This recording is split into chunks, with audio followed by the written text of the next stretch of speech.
स्वागत है आपके दूसरे सरकारी जॉब अलर्ट में। जैसे कि दोस्तों आपको पता ही है कि आपका जो आरआरबी ग्रुप डी है, देखिए इसकी वैकेंसी आने वाली है, बहुत जल्द आने वाली है। क्योंकि आपको ये तो पता ही होगा कि आपका जो कैलेंडर जारी हुआ था उसमें सारी की सारी वैकेंसी जो भी आपकी एलपी हो या फिर आपकी टेक्नीशियन हो, जेई हो, सब सारे, और आपके जो एनटीपीसी की ग्रेजुएशन लेवल और या फिर अंडर ग्रेजुएट सभी की वैकेंसियाँ आ चुकी हैं। आपने सबके फॉर्म फिलअप कर दिए हैं, ठीक है। अब यहाँ पर देखिए जो आपकी वैकेंसी आनी है, रेलवे की लास्ट वैकेंसी है, वो आपकी आरआरबी ग्रुप डी की है, जो कि 2024 की वैकेंसी आनी है।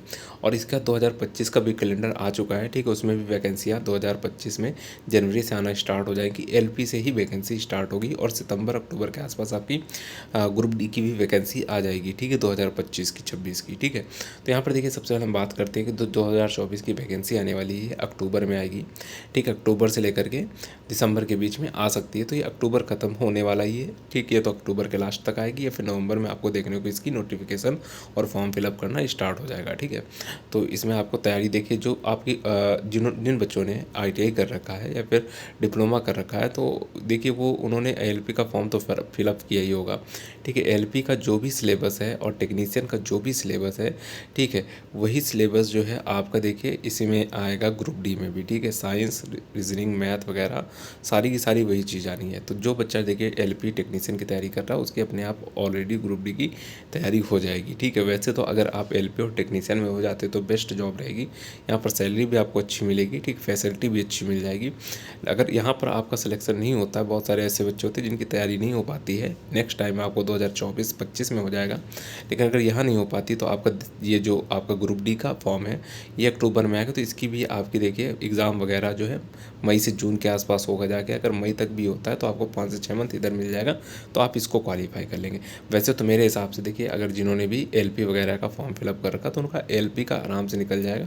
क्योंकि एलपी के देखिए यहाँ पर जो है टॉपर नहीं क्वालिफाई करते, यहाँ पर वही बच्चा क्वालिफाई करता है जो इसमें केवल एग्ज़ाम में क्वालिफाई होता चला जाता है, ठीक है। क्योंकि सीबीटी, इसमें कई सीबीटी होते हैं, सीबीटी 1 होता है, फिर सीबीटी 2 में 2 पार्ट होते हैं, एक टेक्निकल होता है जो कि स्कोर करने वाला होता है, और एक नॉन टेक होता है जो कि क्वालिफाई करने वाला होता है। तो यहाँ पर ही बहुत सारे बच्चे जो होते हैं सीबीटी 2 में नॉन टेक में ही जो टेक्निकल पार्ट होता है उसमें ही फेल हो जाते हैं। नॉन टेक वाले में तो उनको क्वालिफाई करना होता है, मतलब स्कोर करना होता है, अच्छा खासा नंबर लाना होता है, ठीक है।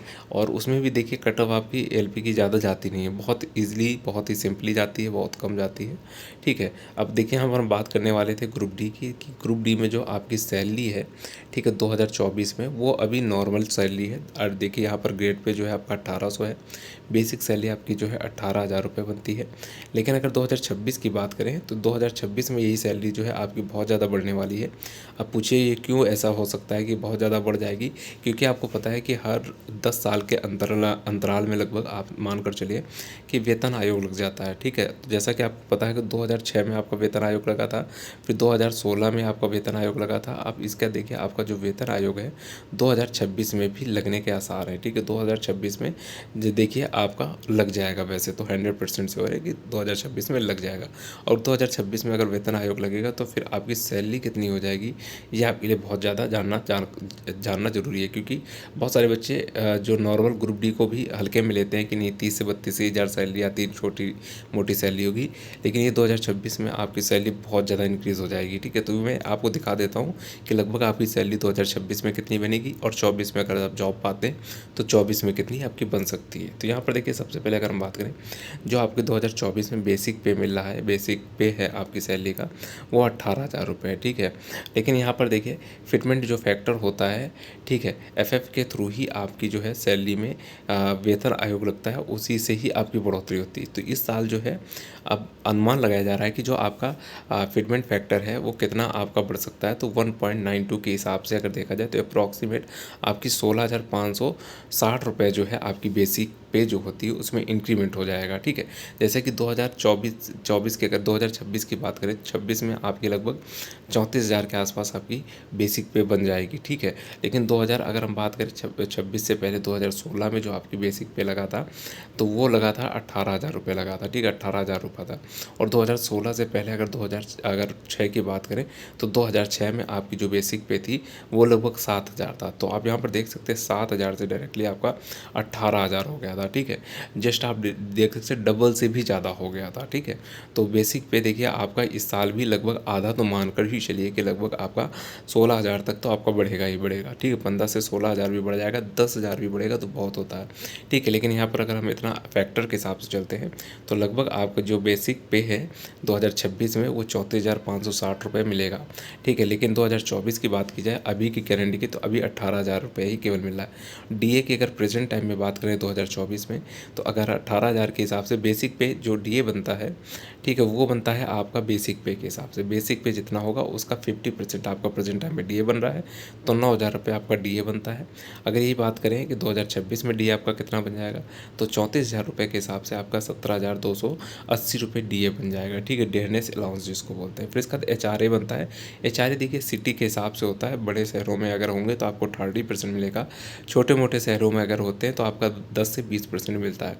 लेकिन मैं मान कर चलता हूँ कि चलिए आपको एचआरए 30% मिल जाता है किसी अच्छे शहर में आपकी लगती है जॉब, तो तभी भी आपको देखिए 2024 में 5254 रुपये मिलता है, 5,400 रुपये, ठीक है, डीए में आपका एचआरए में, ठीक है। हाउस रेंट अलाउंस अगर आप हाउस ले लेते हैं, क्वार्टर ले लेते हैं रेलवे से तो ये फिर आपको नहीं मिलेगा, ठीक है। लेकिन अगर 2026 की बात करें तो 2026 में अगर आप हाउस नहीं लेते हैं रेलवे की ओर से, अगर आप एचआरए लेते हैं रेलवे की ओर से, तब आपका देखिए 10,368 रुपये बनेगा 30% के हिसाब से, ठीक है। अगर हो सकता है कि आपका 30% ना हो, आप छोटे मोटे शहर में हो तो आपका 10% होगा, 10% भी होगा तो भी आपका समथिंग मान कर चलिए 3,000 के आसपास, 3,500 के आसपास आपकी सैलरी बनेगी जा करके।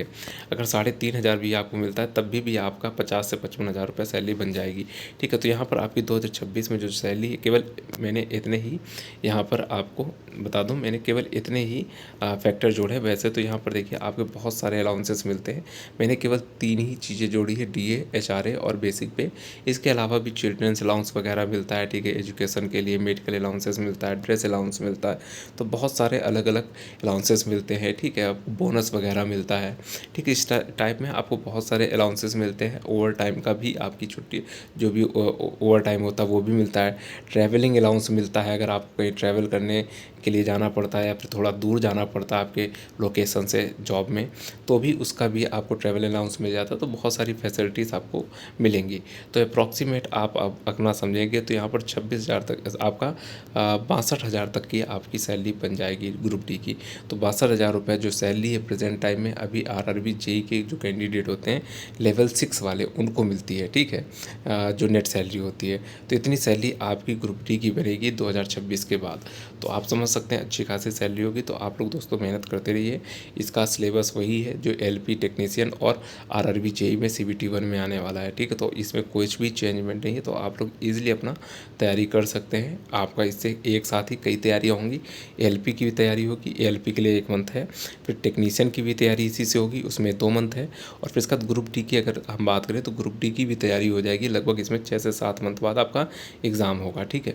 तो इतना आपके पास टाइम है। अगर 6 मंथ भी मान कर चलते हैं तो आधा साल है आपके पास, ईजिली आपकी तैयारी हो जाएंगी, आराम से आप क्वालिफाई कर लेंगे किसी न किसी जॉब में, ग्रुप डी में या फिर एलपी या फिर टेक्नीशियन में हो जाएंगे, ठीक है। तो आप लोग अपनी तैयारी कीजिए दोस्तों। चैनल में नए तो चैनल को सब्सक्राइब जरूर करें, जिससे कि आपको गवर्नमेंट जॉब से रिलेटेड जानकारी मिलते रहें। फिर मिलते हैं नेक्स्ट वीडियो में। धन्यवाद दोस्तों।